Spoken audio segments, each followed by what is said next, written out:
ve şiddet tutkunu değiliz. Biz de zindanla da korkutamazsın. Your country is in big trouble. Teslim olmanın sınırı yok.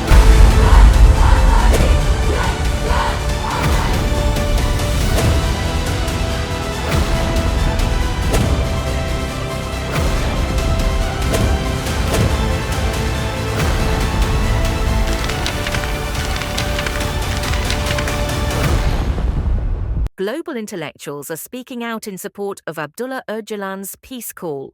Slovenian philosophers Žižek and Zupančič say his release is essential to building a democratic future. Kurdistan Region of Iraq.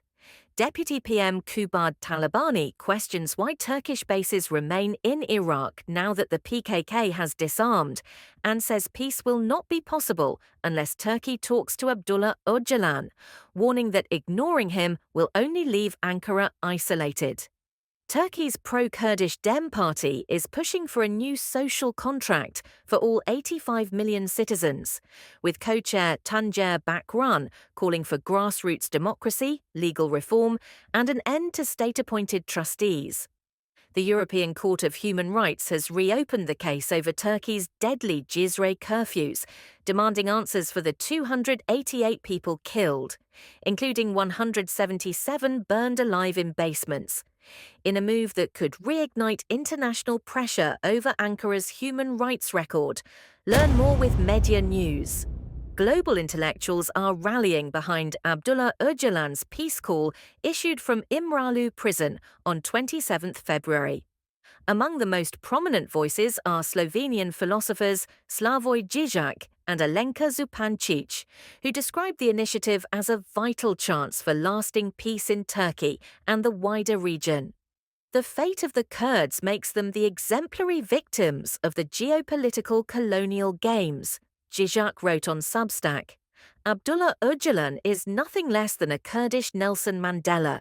His proposal that the PKK should dissolve itself is an authentic, courageous act of engaging oneself in the struggle for peace.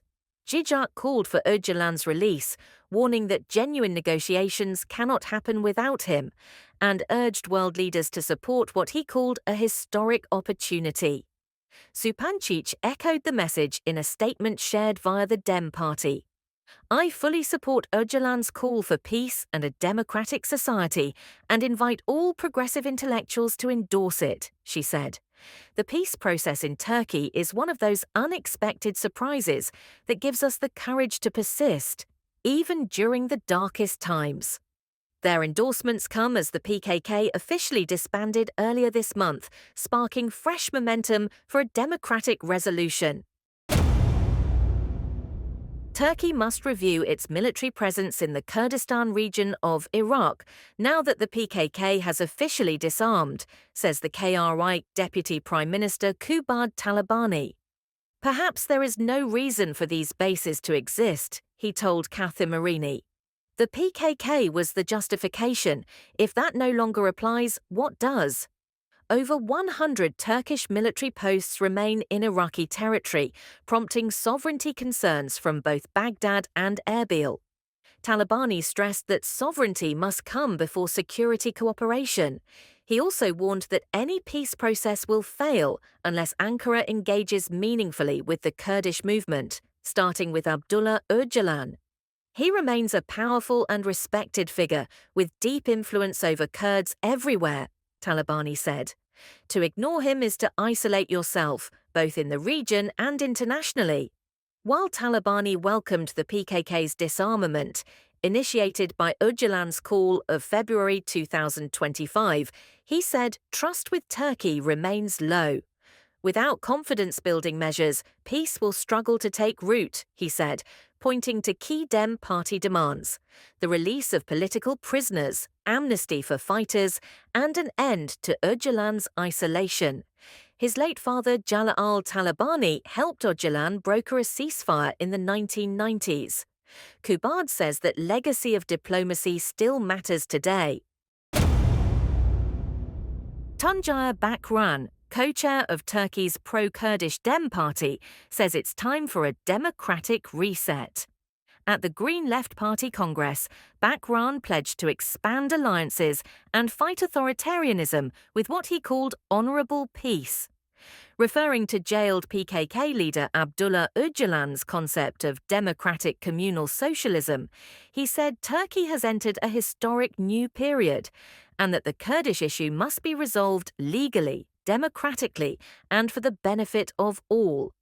In a separate address on local governance, Bakırhan said peace must begin at the grassroots. In cities like Hakkari, Van and Mardin, where elected Kurdish mayors have been removed by Ankara and replaced with state trustees. How can we speak of a social contract, he asked, when the will of the people is in prison? He rejected claims that Kurds seek narrow political goals. Kurdish people never bargain away the rights of the oppressed. Our aim is a just, egalitarian order. Calling for broader participation and legal guarantees, Bakırhan invoked Öcalan's Brotherhood Law, a vision of coexistence, local autonomy, and equal rights.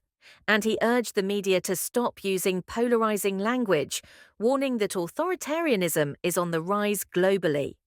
If we worked yesterday, we must work twice as hard today, he said. The future of peace depends on what we do now.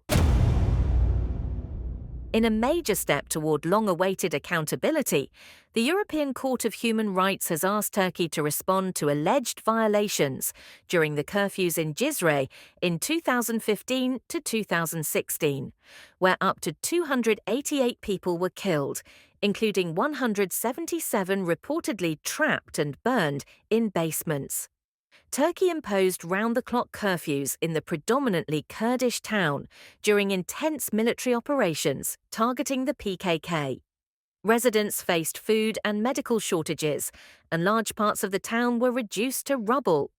After Turkey's constitutional court ruled that no rights had been violated, victims' families turned once again to the ECTHR.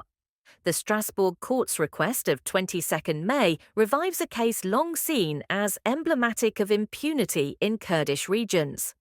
Lawyer Ramazan Demir called it a hope for accountability, not just for Cizre's victims, but for Turkey's broader human rights record. He said, "Our expectation is a fair and speedy judgment that recognizes crimes against humanity." The case is also a test for Turkey's relationship with the European Court, which the country has increasingly ignored in politically charged rulings, such as those involving Osman Kavala and Selahat Demirtas. With nearly 36% of all pending cases at the court involving Turkey, the Cizre case could reignite pressure from the Council of Europe and escalate to infringement proceedings.